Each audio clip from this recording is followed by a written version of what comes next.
Hello. So today I have decided, as it's Easter holidays, and I know all the mums are going to be, well, if you've got school-age children, you're going to be full of a lot more overwhelm. I absolutely love Easter holidays. Partly because my mum has my kids 2 days overnight and I've caught up with everything.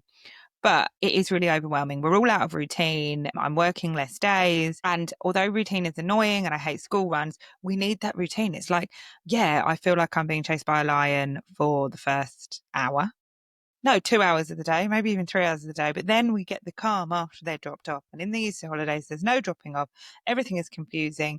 We don't know how to navigate. There's just a lot. There's just a lot, isn't there? Anyway, even like having my kids at my mum's, there's lots of packing bags. I've been away. There was another bag. I went to see Usher, which I will not complain about because it was fucking brilliant. Oh my God, how many of you have been to see Usher? Oh my God, he was so good.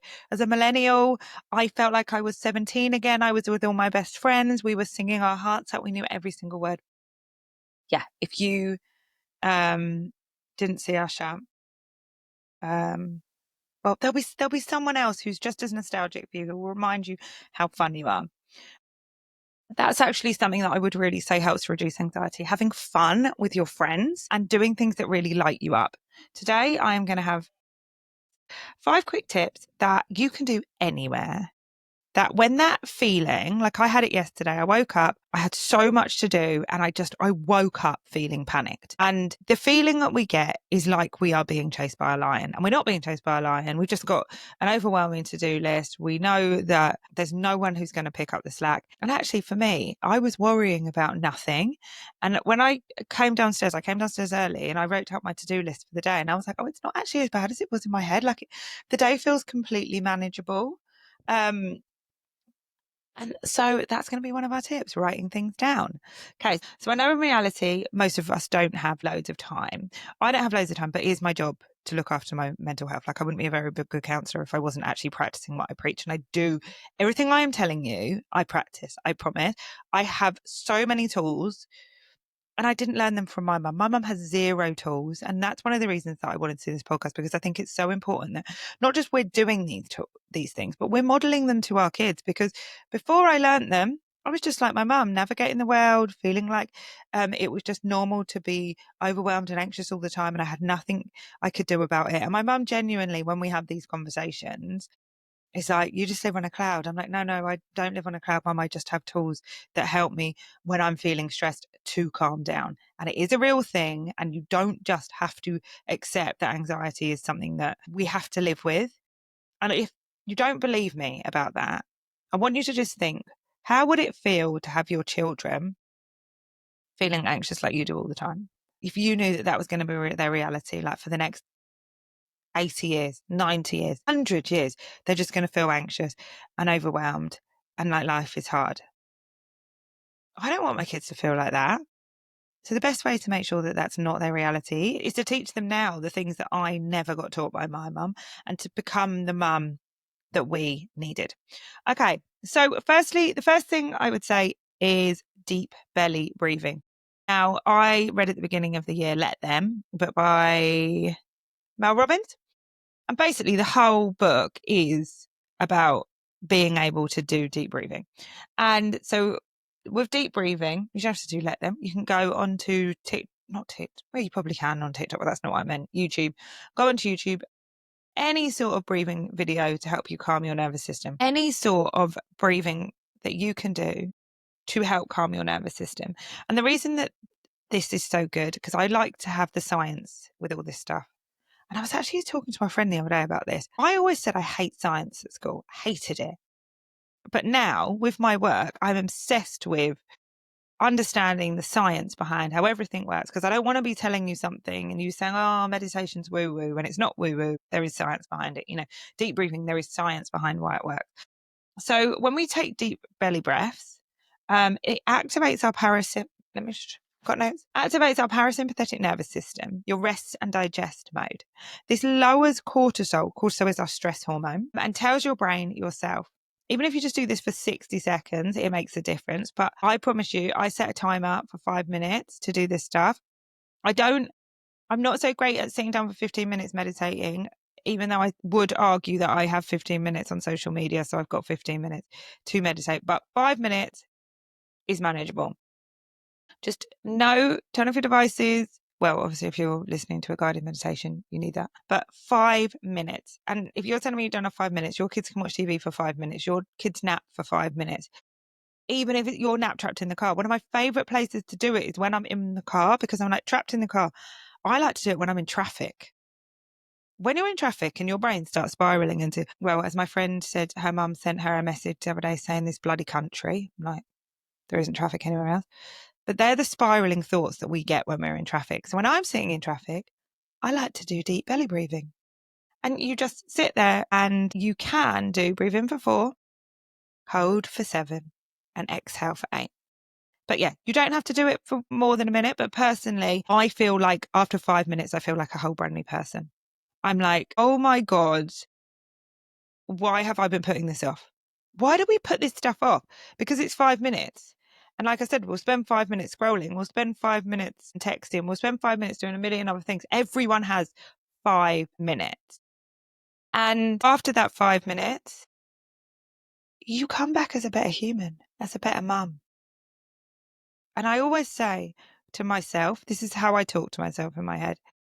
If you think you don't have 5 minutes, you need that 5 minutes. There's no better way of knowing that you need 5 minutes than if your brain is telling you you don't have 5 minutes. Like, you are in fight or flight if your brain says you don't have 5 minutes. Okay, next is journaling or brain dumping. So yesterday when I woke up and I felt really, really overwhelmed, that's what I did. I started with a journal. I free write. I will just write how I'm feeling. But I was talking to a client about this earlier and she said, oh, but I just feel like I write the same things. I was like, you're not feeling the same way every day. We wake up feeling completely different every day. And if you are feeling the same every day, then that's great. Let's talk about that in sessions, because I want to know your repetitive negative thoughts. It's really important to notice our repetitive negative thoughts so we can create an alternative narrative. So the alternative narrative to say, what's an alternative narrative? So an alternative narrative is I am super overwhelmed and I have no time, is I have 5 minutes to breathe. I am not being chased by a lion. So journaling helps us get our thoughts out of our heads. And when we get our thoughts out of our heads and look at them on paper, if you read them back often, you get this perspective. It's like a mirror. Okay, maybe things aren't that bad. Maybe these are thoughts, not facts. And for me, I like to journal because I feel like it helps me come to some sort of resolution, because often we're just worrying about a worry. We don't need to worry about a worry. If we can realize, okay, I'm just worrying about a worry, what's actually the worst thing that can happen? It's not actually that bad, the worst thing that can happen. I can handle that. I've handled far worse things than that. And that is very often where we are. Okay. The other thing is to brain dump everything on your mind. So just everything that is overwhelming you, get it down on paper. And then I would say my number one tip with that is write 3 non-negotiables, 3 things that you have to get done today. Now, mine today were put my washing away, record my podcast, and do my invoices. This is the last one. I'm going to have done all my things that I need to do by 3 o'clock.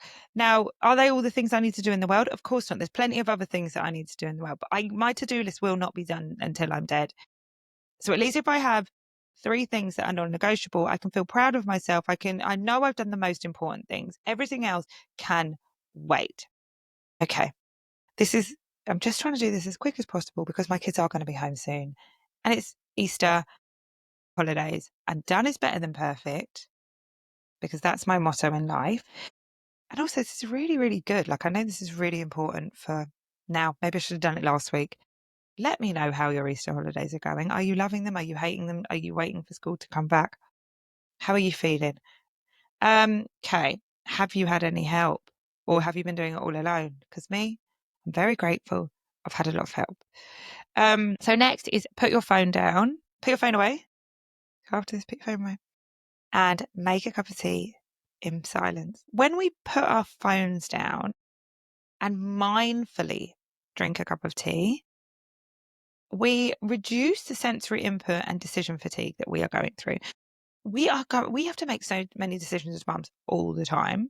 And a warm drink triggers that calm response via our vagus nerve, giving your brain a break from the notifications, the noise, and it actually helps your nervous system to reset. Because I know I'll look at my phone. At the moment, I have 10 WhatsApps I haven't opened. I have got emails I haven't replied to. I've got so many things. So sometimes I just need to step away from it, have a cup of tea, and then it helps you to actually really evaluate what's important rather than just responding from stress. Because when we respond from fight or flight, we don't respond rationally. And I want you to try this. Try thinking about your response before you've had the break and your response after. I promise you they will be completely different. I did this a few weeks ago. Was recording a podcast. I couldn't, if you heard, you may have heard this story. I was recording a podcast. I couldn't figure out how to get the lady to join. She was having an issue with joining. I stepped away, took some deep breaths, and I was like, oh my God, I just messaged her on Instagram. But I just could not think. Okay, next one is go outside and feel the elements. Being in nature, even just briefly, lowers cortisol and blood pressure. Sunlight boosts your serotonin if it is a sunny day. Hopefully it is. It's beautiful and blue outside today.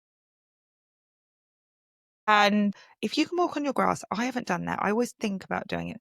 But walking on grass bare feet with a breeze in your face helps regulate your nervous system. For me, just being outside, just looking at the sun, just being really present and taking some deep breaths really is enough. But if you want to do the next step, take off your shoes, walk on the grass. I love doing that on the sand. You know, when you're on holiday and just walk on the sand, I love to get up early, walk on the sand, and just take in my environment. I mean, I just find it much easier to be mindful on holiday. I think we all do. If only we lived in sunnier climates. Next, the last one I've got is stretch and breathe. So movement helps us to release built up stress hormones in our body. Like anxiety is just energy. So gentle stretching paired with conscious breathing releases tension from your body and resets your emotional state. I just tried this a minute ago. I don't normally do this, but actually I always do it after spin class and I love it. And I'm going to start doing it with the kids because I know my kids will really like it. Do a forward fold. So just bend over, like lean straight down, you know, as if you're touching your toes, and let your arms hang and breathe in to your back. It was so calm and so relaxing. So it's simple, like really, really simple things. And like I say, really simple. And you can do them with your kids. Okay. So I hope one of those was helpful. What I think the most important thing to say with anything to do with anxiety is you have to do it consistently. And think about it like if you're at the gym. If you're at the gym, you won't go to the gym once and then have a six pack. You have to do these things consistently out throughout the day, consistently throughout your week, repetition, repetition, repetition. And don't expect immediate results. This isn't like scrolling TikTok. This isn't immediate gratification. You're not going to see immediate change. But if you consistently have a toolkit to help you calm your nervous system, I promise you will learn to manage your emotions better. And if you want any help, if you're struggling to do it on your own, send me a message. You can work with me one-to-one. And I also have a course called The Calm Amongst the Chaos. It's just £10 and it's a recorded video with some journal prompts and some other tools. But yeah, send me a message. Let me know how you found this episode. And please, if it was useful, leave me a review. You can do it on Apple. I think you can do it on Spotify as well. And remember, this isn't about being perfect. It's just about showing up for yourself. And you are worth 5 minutes. We all have 5 minutes in our day. Even in those early days, I actually think it's easier to have 5 minutes and deep breathe because the baby doesn't move and you can just sit there and cuddle them and you can do all these things while you're cuddling your baby. Even better, when you're calm, you co-regulate and you help them to calm. All right, have a lovely Easter and I will see you next week.